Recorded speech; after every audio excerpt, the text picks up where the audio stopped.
সমস্ত পেনশনভোগীদের জন্য এলো নতুন একটি নিয়ম। এই নিয়মটি চালু করলো ভারতীয় রিজার্ভ ব্যাঙ্ক অফ ইন্ডিয়া। এবার থেকে লাইফ সার্টিফিকেটও জমা করতে হবে। তো জেনে নেব আজকের ভিডিওটির মাধ্যমে কি কি বিস্তারিত তথ্য জানিয়েছে আরবিআই। পেনশন বিতরণ প্রক্রিয়ার কিছু পরিবর্তন করেছে ভারতীয় রিজার্ভ ব্যাঙ্ক অফ ইন্ডিয়া অর্থাৎ আরবিআই। পেনশনভোগীদের জন্য আরও সহায়ক এই পরিবর্তনগুলি।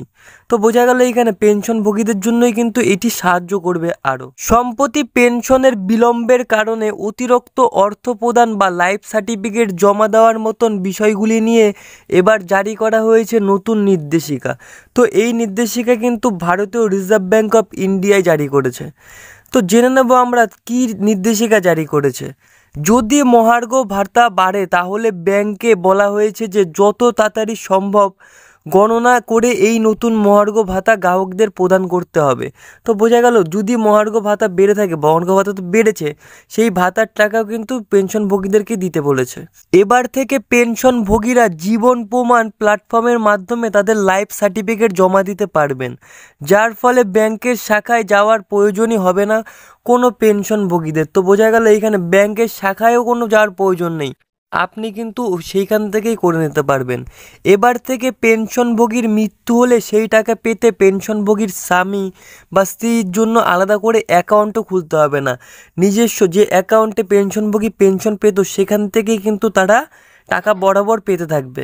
যদি অতিরিক্ত পেনশন ভুলবশত পেনশন অ্যাকাউন্টে জমা হয়ে যায় তাহলে আরবিআই ব্যাংকগুলিকে পেনশন কর্তৃপক্ষের কাছ থেকে অতিরিক্ত অর্থ কিভাবে ফেরাবে সেই সম্পর্কে নির্দেশনাও চেয়েছে।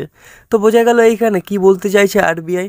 তো এখানে আরও জানাচ্ছে পেনশন বা বকেয়া পরিশোধে কোনো বিলম্ব হলে ব্যাংকগুলিকে পেনশনভোগীদের বার্ষিক 8% সুদ হারে টাকা দিতে হবে, যা পরিশোধের নির্ধারিত তারিখ থেকে শুরু করা হবে। পেনশন দিতে যদি সরকার দেরি করে থাকে তবে পেনশনভোগীদের 8% সুদ হারে তাদেরকে টাকাও দিতে হবে।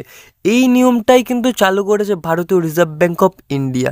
এবং যদি কোনো পেনশনভোগী মারা যেয়ে থাকে তার স্বামী বা স্ত্রী বা পুত্রের কিন্তু সেই টাকা পেতে হলে পরে নতুন করে অ্যাকাউন্ট খোলার প্রয়োজন নেই, সেই অ্যাকাউন্ট থেকে কিন্তু তারা বরাবর টাকা পেয়ে যাবে। তো যাই হোক আজকের ভিডিওটি এখানেই শেষ করছি। আপনাদের সকলকে অসংখ্য ধন্যবাদ জানাচ্ছি ভিডিওটি এতক্ষণ ধরে মনোযোগ সহকারে শেষ পর্যন্ত দেখার জন্য। ভিডিওটি ভালো লাগলে পরে অবশ্যই ভিডিওটিতে লাইক, কমেন্ট এবং আমার চ্যানেলে নতুন হলে চ্যানেলটিতে সাবস্ক্রাইব করে পাশে রাখা বেল নোটিফিকেশনটি অন করে রাখতে ভুলবেন না।